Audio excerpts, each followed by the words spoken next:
welcome to this interview with the beautiful Rosa Bacon, aka Mum. She is my mother, so I have the pleasure of interviewing my mum today. And we're going to learn more about her journey and the value that she's received by being in the YDS, and also the value that she shares amongst the community members within and outside of this community. So how are you feeling, Mum? Yeah, excited. Being strapped in and ready for the ride? Yes, definitely. You nervous? A bit. That means a lot. So first of all, let's talk about the value that you have found at this time in your life now, when you've been focusing on yourself more and growing and investing in yourself. What is it that you've experienced as in the value that you provide to other people at this point in time? I feel that the value that I'm able to provide, which I never thought I would be able to. I was always never thought of a person of providing value to somebody. So when somebody says that to me, it's like, do I provide value? But it's only when you look at the amount of people that respond to a call we have on Facebook, because I'm in Abraham Hicks group that my friend and I are running. And it's when we do a call, we read a passage out of a book, that people come back and say, thanks so much for that. I needed that today. And you realize then how much value, even if you're only giving that value to one person, that one person matters. And I've noticed more and more, like the other day, I was having a conversation with a lady who's having problems with her son. And I'm reading a book by Abraham Hicks again. So what I did, I got the book for her and took the book to her and said, read this and it'll help you understand your son a bit better. And it's value like that. It's all of a sudden realizing that when somebody says something, you either know of a situation yourself that's helped you or somebody else, or you're letting somebody else look at something in a different avenue, if that makes sense. And so you do it unwillingly, but there's always somebody there to listen. And I always felt like I never had something to say, but I'm realizing now that at my age, I'm at the age now where people are saying, oh, she's lived her life. She's got some knowledge. She understands how things are. Even though things have changed, you're still given I can't think of the word, like a vision of how it was for you, so that you can discuss it or help somebody else. It just gives somebody a different avenue to look down, to go down. And that's where I think I add value to people's lives, having the ability through Facebook and Zoom and things like that to do these things. Yeah, fantastic. So thank you for giving us an insight there, which you kind of also touched on something there around feeling like you didn't have anything to say, or maybe even like from a different angle of what you had to say wasn't going to be received as value to others. So I think a lot of that comes from an internal dialogue and limiting beliefs, and a lot of that's from childhood. So let's learn more about you, because you're Italian. So let's learn more about you from like growing up and what it was like, and shifting through the lovely years that you've developed, and finding out more about that journey. Yeah, well, I was born into an Italian family, one of five, the youngest of five. My dad was a prisoner of war here, so I was actually born here, although I do class Which myself. Which is the UK, not Italy. Yeah, sorry, yeah, the UK, yeah, I know where I am. Yeah, so he was a prisoner of war in the UK, went back to Italy, couldn't settle, came back here. My mum travelled here with 2 children and then had 3 of us while they were living here. So we did grow up in severe poverty, but that has never been an issue for me. We grew up in a loving, very strict but loving family. My mum and dad absolutely loved the bones of us all, although they we had to behave, and it was hard in them days. And this is where the difference is between now and then. You know, then you got a crack for a good hiding or a smack for misbehaving. So that's what I knew. But I knew how much I was loved. If there was a problem or if I needed anything, these two people, my mum and dad, were always there. And my brothers and sisters, we were brought up in a very tight unit because we had no aunties, no uncles, no grandparents in England with us. There was just us. So the family was incredibly important to me. Had a great teenage years going dancing, absolutely brilliant. Spent a lot of time on riding horses, which I absolutely adore. And then got married, had two beautiful young boys as they were at the time. Did various jobs, from I've been a legal secretary to being an ophthalmic nurse to being a communicator for deaf students in England in college.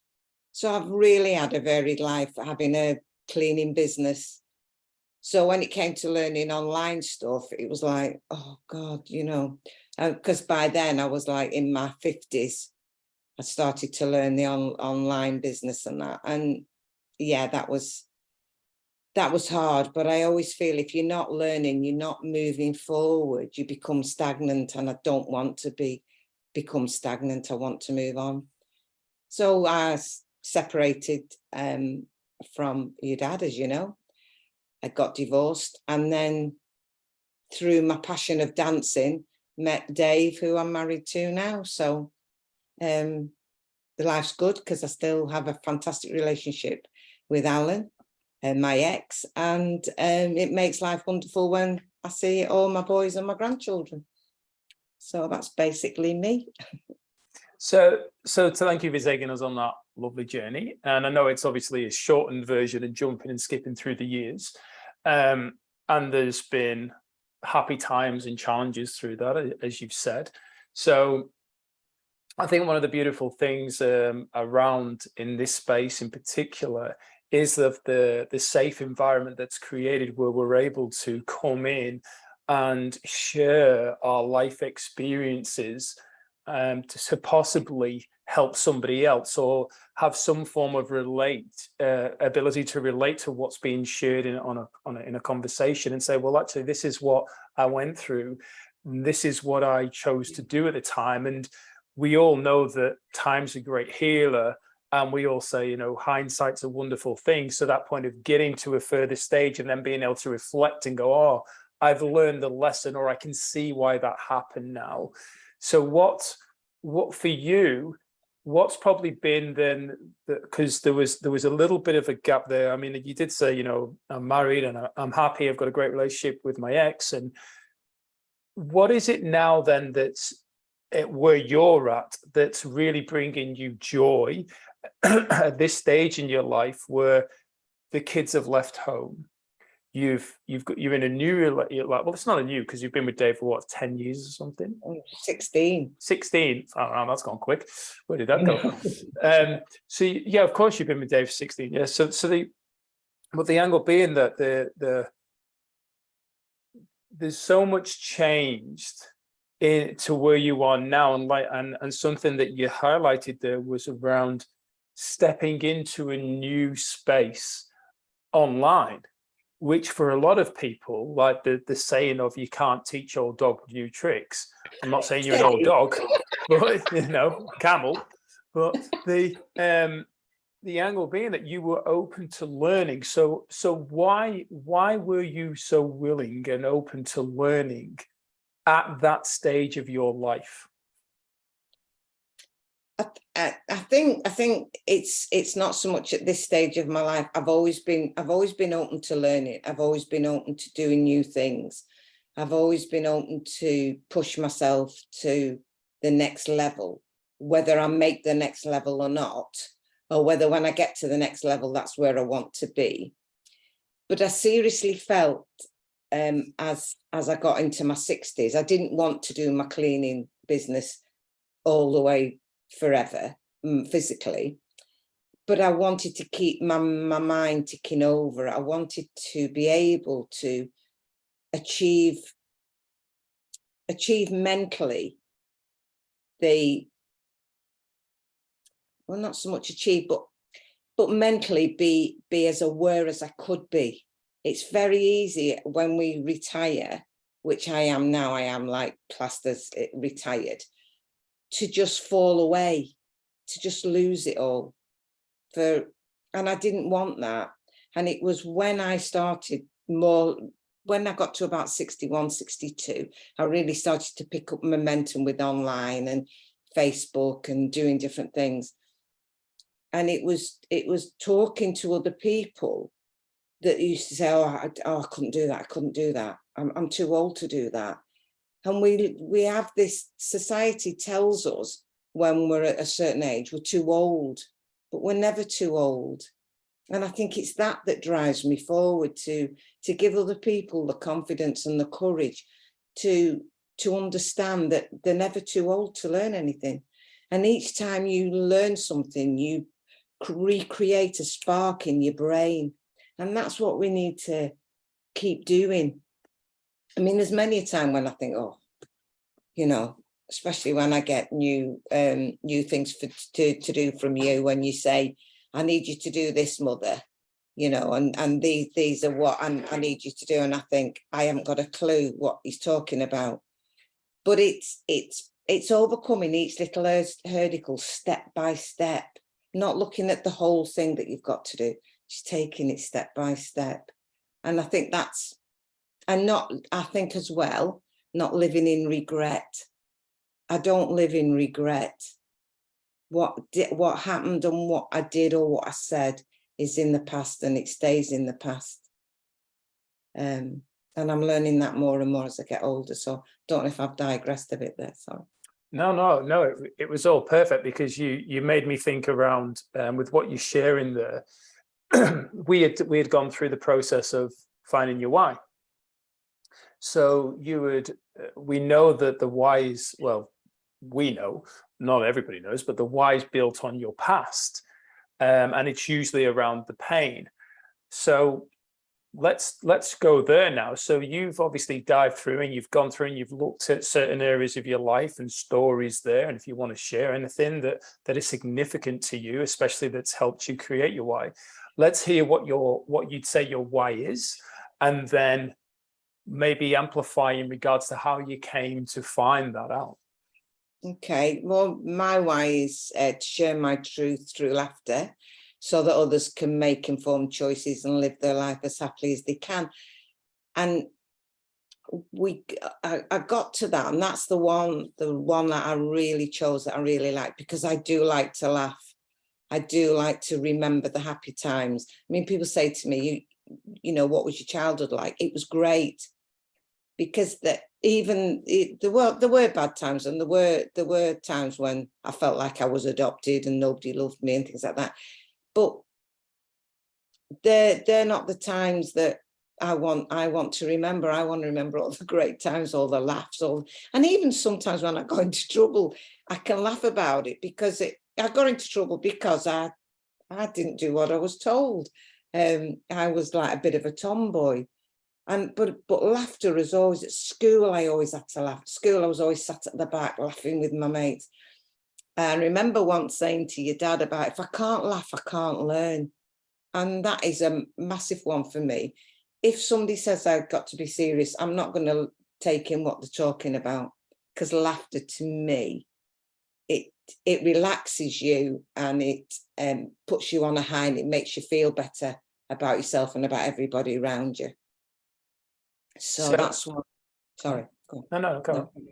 No, I was just going to say, so that's why my why is to share laughter, truth through laughter. So what was, and thank you for that, because it was really good to hear it. And what was coming up through me as you were sharing there, and I'd like you to give some clarification here, was that the things that you remember from your childhood were either significant moments of happiness and laughter, or significant moments of the opposite and sadness and so on. Never really just a neutral, if you will. Well, not necessarily a never, but certainly there was those happier times and the deeper, sadder times were easier to remember. Would that be correct? Yeah. I mean, I think if the five of us, my brothers and sisters, if the five of us got round and we all start talking, you'll remember different things. But I just remember all the, going horse riding and chatting with my mum and dancing with my dad. And they're the things I remember, the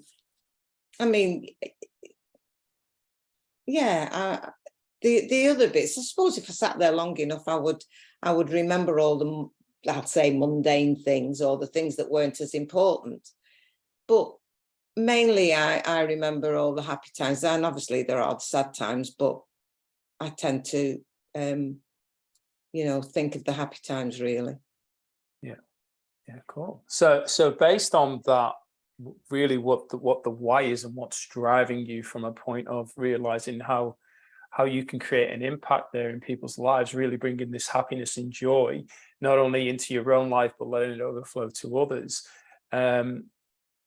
What's then your vision with, you've got hopefully several more years to go and got a good life ahead. So what is it that you're doing that you feel is going to allow you to definitely, and you already have done, but to create something that you can walk away from this physical life into the next life and be like, you know what, I'm happy now to be ready to go, and I feel like I've achieved the vision that I had for my life here.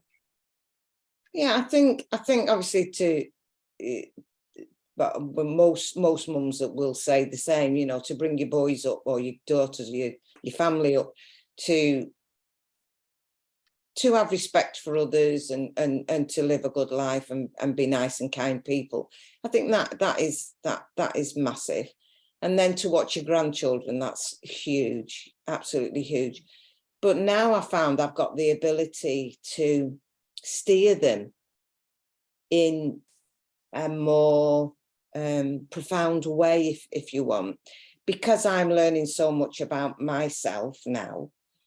I notice the negativity that's around my boys, my grandchildren, my friends, and I find now that I'm able to just not so much lecture them, but give them a bit of advice as and when they want, but also to be there for them properly, to understand and to listen to them properly. And I think for me, that is something that I've never done before. I've always been diving from one thing to another, and I've always understood that life is always good if that's the way you think about it, but I've never understood it as deep as I have.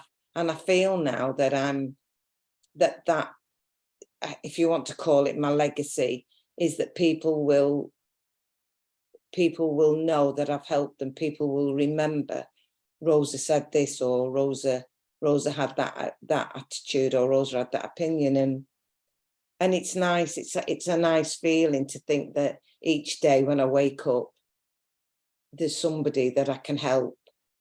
No matter whether it's a post on Facebook, a call that I'm going to have tonight, a piece of a reading that I do in the groups.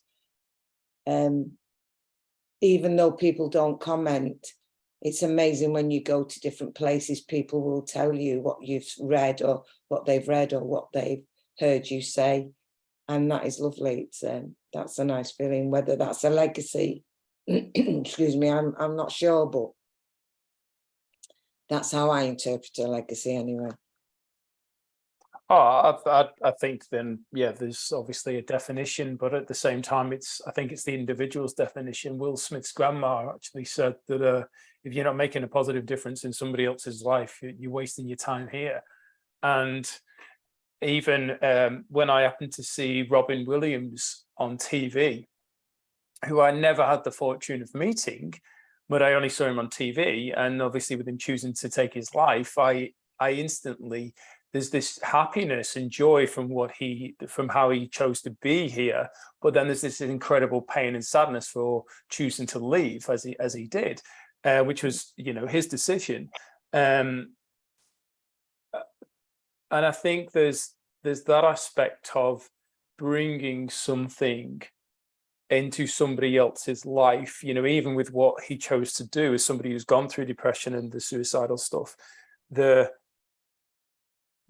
also an element that amplifies the desire to still be here. So it's like that polar opposite of he chose to leave. Well, maybe he's inspiring me to stay.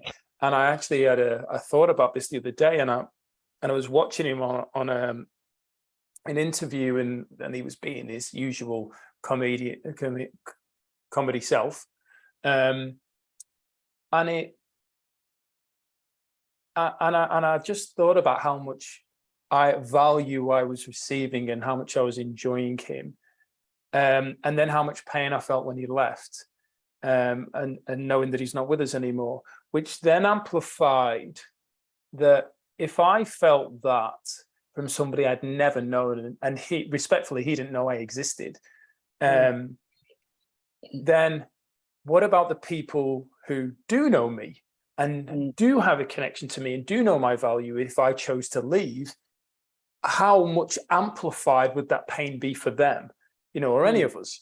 So it was a magical moment, which really, and I use the word again, amplifies that we are making a positive difference in people's lives in some way, whether it's teaching them how not to be or how to be. It's always directing people through our own behaviors or, our actions and stuff. So communication, whether that be verbal or physical, especially when you said earlier on about doing sign language in college, certainly there's a lot of body language there, external of what we usually do in day to day. So what's alongside that why and that vision, then, what would you say your values are right now that's actually helping you show up in the world as you do each day? Definitely respect. I think to respect each other, and to have respect for the people that you like work alongside. That is a huge one for me. I think respect for myself, and respect for others is huge. Happiness obviously is a massive one, because it goes hand in hand with all the laughter that I have to do. It's a daily thing.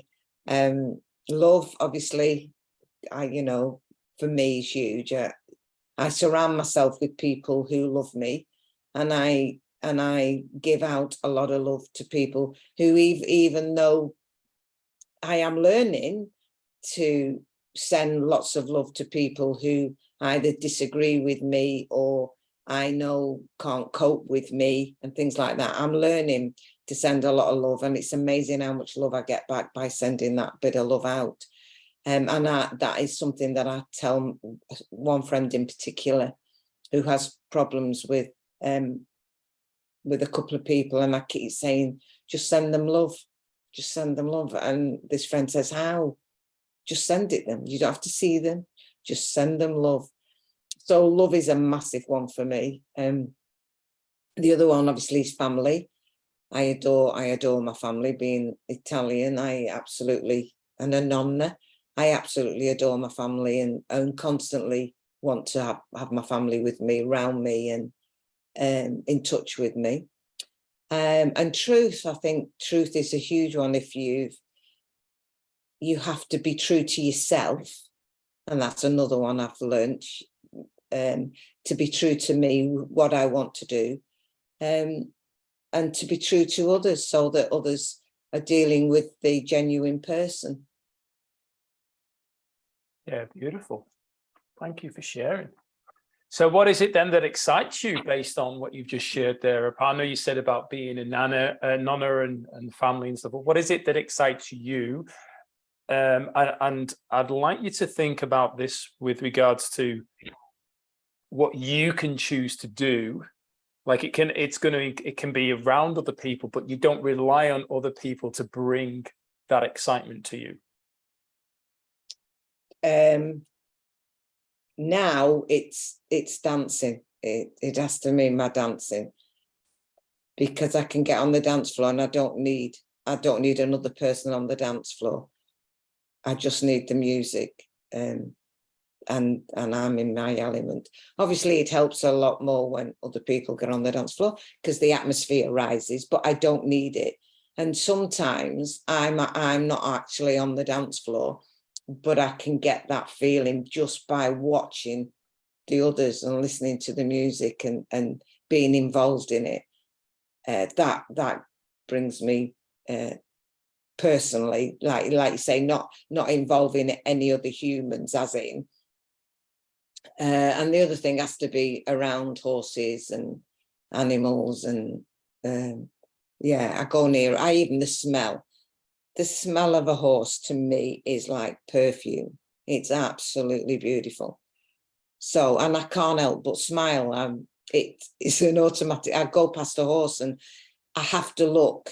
It just raises me to another level. Just think they're an amazing animal. So yeah. Yeah, beautiful. When we were at the sanctuary the other day, there was there was horses there, and there was a retired racehorse, and it was just, like you say, just the energy from it was incredible, and it was so attractive, and just in a way, you could have just sat there and just looked at it, and if it wanted to be stroked, fine, but just looked at it and just be in its presence was beautiful. So I can relate to some point, but I think your attraction to it is absolutely magnified. So what, as a lady with a couple of decades behind her, the knowledge and experience of a life that you've got, what would you say would be the one golden nugget that you'd share with people, whoever it is in the world that's ready to receive this? What would you say is the one big golden nugget that comes to mind right now that you'd like to share with the world as advice? I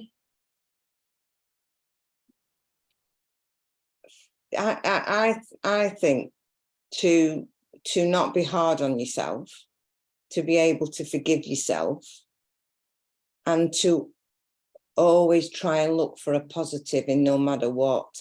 And I've learned to do this, and it's not easy.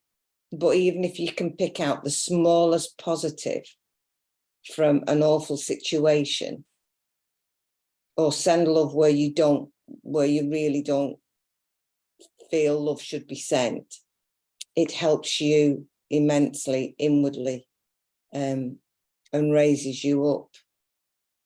Because the only person you're hurting, and I never understood this, the only person you hurt when you get angry with somebody and bitter towards somebody, the only person you're hurting is you. And I never got that until about 5 or 6 years ago, I think. I think it started to hit home. And you can read books and you can listen to audios, but unless you put these things into practice, it's not about how many books you read or how many audios you listen to. It's about actually taking action on what you're hearing. So. Yeah, that's so powerful. I think there was something I read or heard several years ago that was like anger and frustration or hatred towards somebody else is like putting poison in your coffee and drinking it and expecting the other person to die from it. It's like it's you that's going to be sick or even come off worse. And then there was the other one of, I think Wayne Dyer shared it around the snake biting you. It's not the bite, so it's not that initial like argument.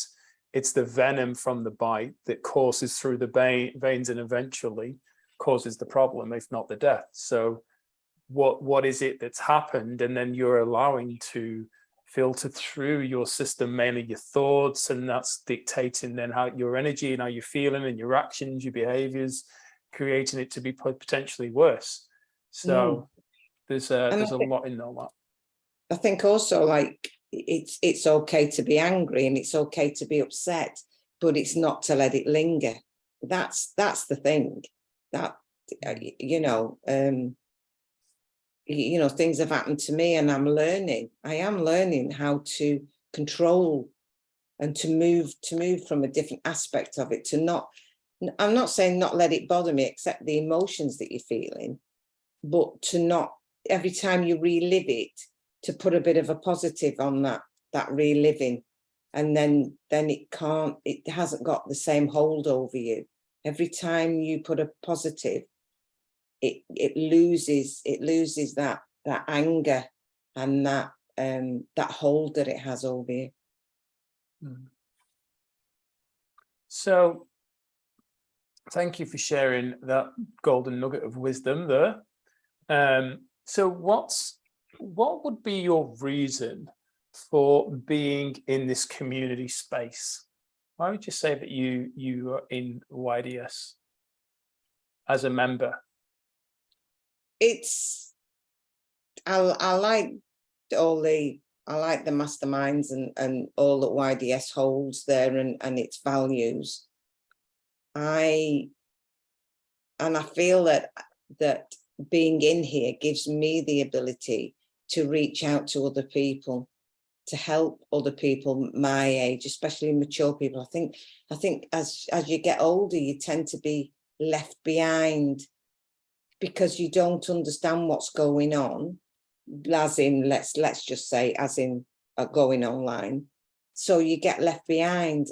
And the youngsters, as great as they are, you don't have the patience a lot of the time to explain things, because for us, when you're 20, it goes in like woof. You know, by the time you get into 60 and nearly 70, it doesn't kind of go in as quick. So it's nice to be able to talk to others and discuss things, how we're feeling, without being, and I'm not saying this disrespectfully, but without feeling like you're being ridiculed. You know, to be able to laugh about it. And again, it comes back to laughter. To be able to laugh about it, to know you're not on your own. It's not about, you must have been feeling or done something, and then you talk to somebody a few weeks later and they've had the exact same experience. You don't wish any harm to anybody else, but it's a lovely feeling knowing somebody feels like you feel, or somebody has done something the same way you've done something. And that gives you confidence that you know you're not on your own. And that's what being in YDS gives me. It lets me know I'm not on my own, because there's all different age groups in here. And this is where I want to put my little twist onto people coming in and knowing there's a safe place for them in their mature years to be able to just sit and chat and talk about things that are bothering them, that they can't talk to younger people about. So in that there, you actually went around, like, what with being in this space, and the interactions you've been having, you want to really create that space on like a call to present and so that people can come to that call. Yeah. Because you've been doing masterminds in particular on different topics for the past year or 2 years. So what is it that you've been doing outside of YDS that you're looking then to bring in that experience and knowledge and wisdom into this space as well? Yeah, we've been doing a lot with Abraham Hicks, an awful lot with Abraham Hicks, who I absolutely love Abraham Hicks. So we've been doing masterminds around that. We've been doing discussions about how you feel and you know, your emotions, and asking it's given and all things like that. So we've opened it up to just the general public, and it's been really good. It's been really beneficial for me now within YDS. I want to bring Abraham Hicks in, but I also want to bring it in to help mature people, to be with mature people. I mean, we talk about limiting beliefs, and limiting beliefs happens so much as you get older. I can't, you know, because society tells you, you know, society told me that at 50 odd, I should not be coming in at 3 o'clock in the morning, later than my 2 boys were coming in. But my passion was so great to dance that that's what I did. You know, I mean, police stopped us a few months ago, Dave and I and 2 of our friends. We were coming home at like 3 o'clock in the morning, and we came down this little country lane to our friend's house, and the police stopped us. And you should have seen the look on their face when they realised it was a car full of OAPs, and I was the youngest at 67. So, and it's so I want people to realise that are mature years, that they don't have to, they don't have to stop doing things. They can carry on pushing the boundaries. Yes, Dave just said, and they don't have to conform.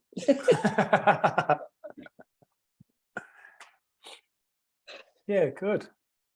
Well, that makes, obviously, it's inspiring to hear, and it makes a lot of sense, even for someone who's in his early 40s. So, and I know nobody believes on this call that I'm in my 40s already, but so if you're going to reach out to anyone, as to wrap this up now, who you'd love to connect with in this space, what would you say? I would just say, if you're feeling that you need somebody to talk to, you would like to be involved in a group that's got no agenda, and no agenda as in, you know, we're open to, and I'm very safe. What's said in the group stays in the group. You know, you're just feeling that you've nobody to turn to, then come and speak to us, come and have a chat with us. It can be as serious or as funny. It's not going to be very serious if I'm around. So it can be as serious or as much fun as you want it to be. And you can say exactly what you want to say. The only thing I do object to is I don't like any foul language, and that's the only thing I would stipulate. But other than that, you know, we're open to help everybody. Mainly mature years, because that's what it's about, really. For me, it is about helping people in the mature years, you know, letting them realize that they can expand their worth. They are a worth to society, not just by picking up the grandchildren and looking after them. You know, that we know so much, we've learned so much, we've been through so much. We've got a voice, and we should continue to use that voice, whether it's to inspire others or to ask for help. Use that voice that you've got. Yeah, beautiful. Well, thank you so much for choosing to show up today and give us a little bit of an insight to who you are, what drives you, what excites you, the journey that you've been on, and where you are right now, and the value that you're adding into many lives around the world, not just the people that you're able to physically meet in your own backyard, so to speak. So I truly appreciate you being here, Mum. I obviously love you, every part of you. And I'm grateful for you to be not only my mum, but be in this space with me, inspiring me, even as your son, through you choosing to show up and constantly evolve and grow and share that knowledge, experience, and wisdom with others. So thank you once again. Thank you, and thank you for being my lovely son. Number one. So go and enjoy the rest of your day, and anybody who's got anything that they want to share based on what you've received from this, feel free to share below. Take care. Bye for now.